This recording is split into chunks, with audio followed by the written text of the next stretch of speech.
बिस्मिल्लाहिर्रहमानिर्रहीम। अस्सलाम वालेकुम friends, welcome back to my YouTube channel Desi cooking. उम्मीद करती हूँ आप सब लोग ठीक होंगे, खैरियत से होंगे, जहाँ होंगे खुश होंगे, आबाद होंगे।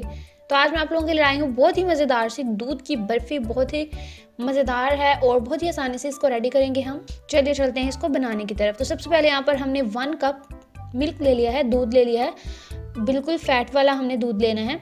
और उसके साथ ही हमने 6 टेबल स्पून भर कर चीनी पाउडर ले लिया है। 2 टेबलस्पून हमने घी ले लिया है। अगर आपके पास बटर है आप वो भी ऐड कर सकते हैं। 2 इलायची के हमने बीज ऐड कर दिए हैं इसमें, और इसको अच्छे से हम मिक्स करेंगे हैंड मिक्सर की मदद से। और जब ये मिक्स हो जाए तो फिर हम इसमें 1.5 कप हमारे पास मिल्क पाउडर है, कोई सा भी आप ले सकते हैं। एवरीडे का मेरे पास है, मैं एवरीडे का यूज़ कर रही हूँ, तो आप नीडो का यूज़ कर सकते हैं। जो भी आपके पास हो आप वो इसमें ऐड कर सकते हैं। मिल्क पाउडर ऐड करने के बाद हम इसको अच्छे से मिक्स करेंगे हैंड मिक्सर की मदद से दोबारा से, और ये इसका स्मूथ सा टेक्सचर रेडी हो जाएगा। इसमें कोई भी लम्स ना रहे तब तक हम इसे मिक्स करेंगे। तब ये बिल्कुल मिक्स हो चुका है। यहाँ पर हमने एक पैन ले लिया है और उसको हमने फ्लेम ऑन कर लिया नीचे से, और इसमें हमने जो मिक्सर हमने रेडी किया है वो हम इसमें ऐड करेंगे और इसको अच्छे से पकाना स्टार्ट करेंगे। आपने लो फ्लेम पे पकाना है, इसे हाई फ्लेम पे नहीं पकाना। तो ये आहिस्ता आहिस्ता से पकना स्टार्ट हो जाएगा और इसमें थोड़ा सा बॉयल आना स्टार्ट हो गया है। देखिए आप कितना अच्छा सा ये लुक दे रहा है अभी। तो ये आहिस्ता आहिस्ता से गाढ़ा होना स्टार्ट हो जाएगा। आप देख सकते हैं अभी ये गाढ़ा होना स्टार्ट हो चुका है बिल्कुल। ये देखें कितना अच्छा सा इसका टेक्सचर आ रहा है अभी। तो आपने इसको लो फ्लेम पे मुसलसल चम्मच चलाते हुए ही पकाना है। तो चम्मच चलाते हुए हम इसे पकाएंगे तो बहुत अच्छा सा टेक्सचर देगा। आप देखें कितना अच्छा से ये रेडी हो रहा है, बिल्कुल एकदम परफेक्ट। अगर आप इसको तेज़ फ्लेम पे पकाएंगे तो जो फिर इसका टेस्ट होता है वो इसके अंदर इन्हेंस नहीं होगा, इसके अंदर टेस्ट अच्छा सा नहीं आएगा।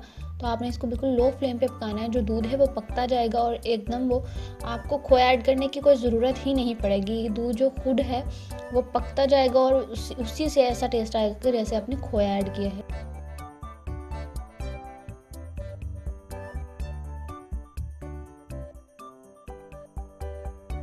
तो आप देख सकते हैं इसको हम मुसलसल मध्यम आंच पर पकाते जा रहे हैं, और इसका टेक्सचर अभी देखिए कितना अच्छा सा रेडी हो गया। पैन छोड़ना स्टार्ट हो गया और इसकी अच्छी सी डो रेडी हो गई। हमने ना ही इसको ज़्यादा सख्त किया है और ना ही ज़्यादा नरम किया है। तो ये इस स्टेज पर बिल्कुल आप देखें रेडी हो चुका है। अब हम इसको एक बाउल में ऐड कर लेते हैं यहाँ पर, और आप देखिए कितना अच्छा स्मूथ सा एकदम इसका टेक्सचर है, बहुत ही मज़ेदार सा। अब हम इसको फ्रीज़र में रख देते हैं 20 से 25 मिनट।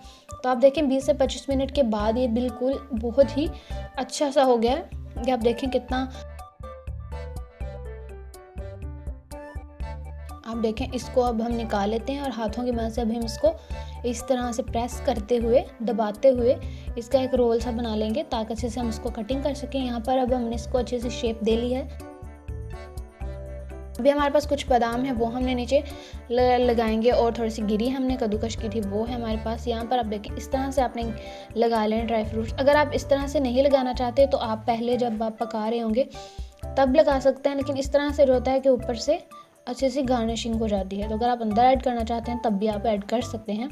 तो अब हम इनको कट कर लेते हैं जैसे छोटे छोटे पीसेस में। आप जिस हिसाब से कट करना चाहते हैं आप कर सकते हैं। मैंने इस तरह से रोल बना लिया, मैं इस तरह से कट कर रही हूँ। अगर आप इसको स्क्वायर शेप में कट करना चाहते हैं तो फिर आप इसको किसी बर्तन में सेट कर लें तो, और फिर इसको कट कर लें तो वैसे भी बिल्कुल ठीक रहेगा ये। तो अभी जल्दी से हम इसको प्लेट में सेट कर लेते हैं, और इसको दोबारा से हम कोई 5 से 10 मिनट के लिए इसको फ्रीज़र में रखेंगे ताकि इसको अच्छी सी एक बर्फ़ी वाली अच्छी सी इसकी जो टेक्सचर है वो हो जाए बर्फ़ी का। 5 से 10 मिनट के बाद आप देखिए कितना अच्छा से ये रेडी हो गया। बिल्कुल ऐसी बर्फ़ी रेडी हुई है। अब अगर आप इस तरीके से बर्फ़ी रेडी करेंगे तो आपको बेकरी या दुकान से बर्फ़ी लाने की बिल्कुल ज़रूरत नहीं पड़ेगी। आप इसको बनाकर रखें, घर में मेहमानों के लिए बनाकर रखें, खाने के बाद भी आप इसे यूज़ कर सकते हैं। बहुत ही मज़ेदार, बहुत ही टेस्टी होती है, और बहुत ही कम चीज़ों से देखिए हमने तैयार की है।